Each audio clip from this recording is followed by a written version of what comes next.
Hello and welcome to another Awesome Archie non-profit Send Support video. And in this video, we're going to talk about school avoidance and school anxiety. And it's a topic that I know so many of us really struggle with. So I'm hoping that if we learn together about the emotionally based aspect of this, that we'll come together and support our pupils as a team. So what is emotionally based school avoidance, otherwise known as EBSA? Many children really struggle to attend school because of anxieties or emotional challenges, and this often coincides with their special educational needs and disabilities, but it's not exclusive to. However, we are recognising with more of our autistic students, particularly those with a PDA profile, that emotionally based school avoidance is becoming quite a common theme, hence why we've decided to help you with this training video. In the past, we used to refer to this as school refusal, but the more we're learning and understanding the reasons behind it, we're becoming more empathetic and recognizing that this is not a choice. So most people now prefer it to be known as emotionally based school avoidance, EBSA for short. Avoidance is a product of anxiety and it can make people behave in very different ways. They may have a desire to control people and events, difficulty getting to sleep, feeling agitated or angry.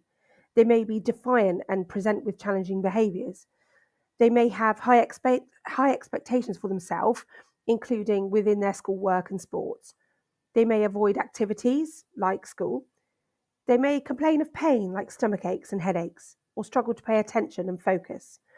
They may seem intolerant of uncertainty and cry and have difficulty managing their own emotions. They may overplan for situations and events or just feel generally worried about situations and events. The most common way of managing these anxieties is avoidance. When we avoid the anxious situation, we get immediate relief.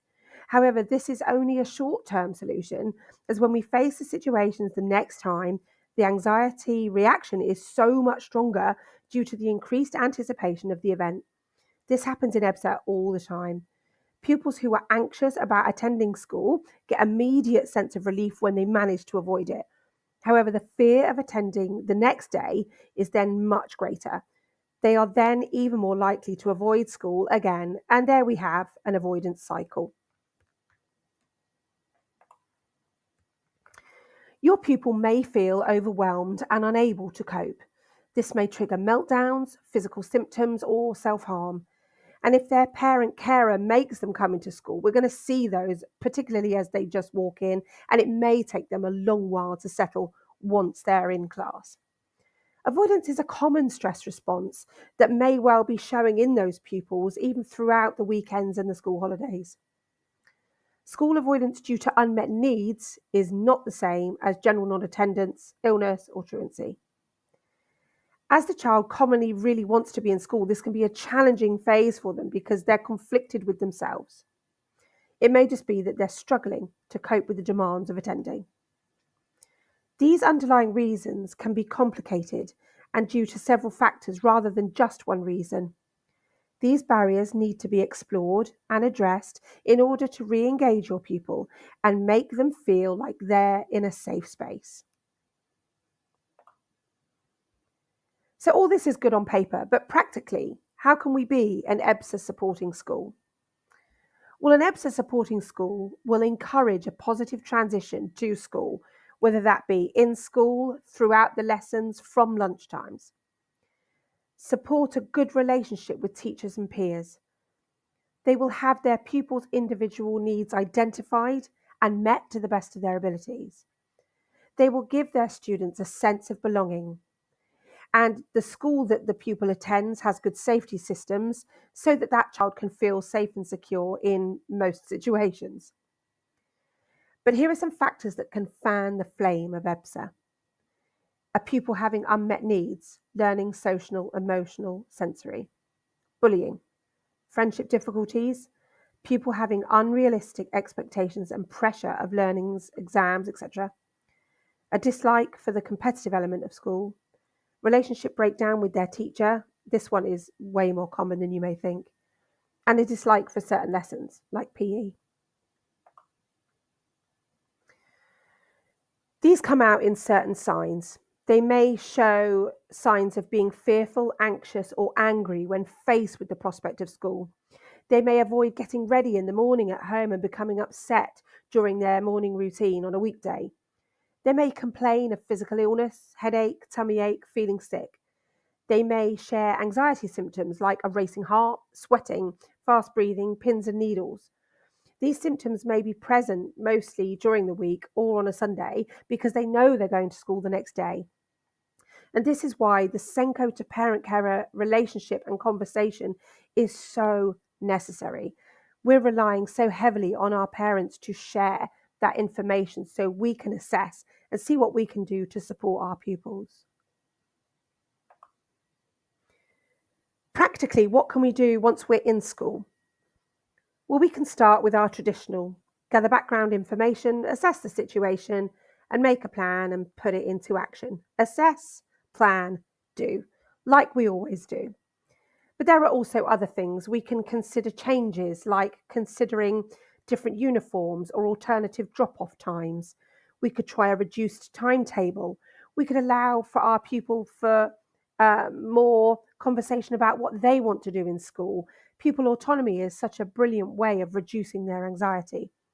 We can make sure that we've got a really good mental health toolkit to hand so that we can refer to it if we need to, and most definitely allowing for things like brain breaks.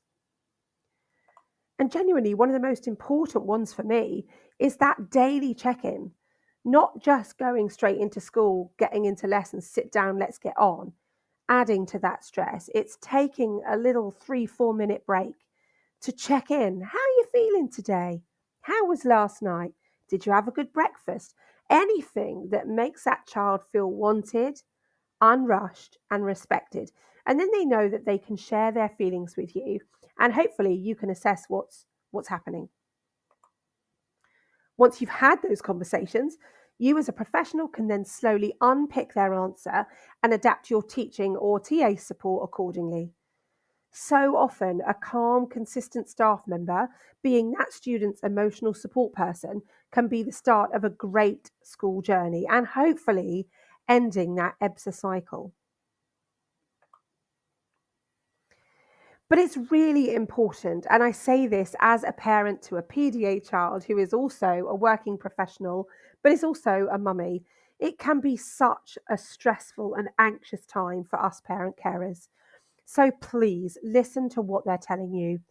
It's possible that it's taken a huge amount of courage for them to even reach out and contact you. One of the most important things as a Senko or a teaching staff member is to respect and listen to your pupils who are sharing that information with you about their child. As best you can, try to remain calm, patient, and show empathy. And I know that Senkos are simply the best at that. That's why they're in the job. It's common for pupils who feel unable to attend school to experience heightened anxiety, but this often doesn't always show up in the way that you may expect. And home is often the place where their innermost feelings come racing to the forefront. So do bear that in mind when you're chatting to the parents. Here are some useful sites that we have used. There are also phenomenal books like The Educator's Guide to PDA that we highly recommend. And we want to say thank you so much for your time. Thanks for watching. Give us a Google if you found this useful. Please make sure you subscribe to our YouTube channels, all of our socials, and check out our website, www.awesomearchie.co.uk. And as always, this resource is free for you to use within your schools, but we would really appreciate if you could give us a shout out to keep our autism inclusion and advocacy message at the forefront of everything we do. Thanks, guys. Stay awesome.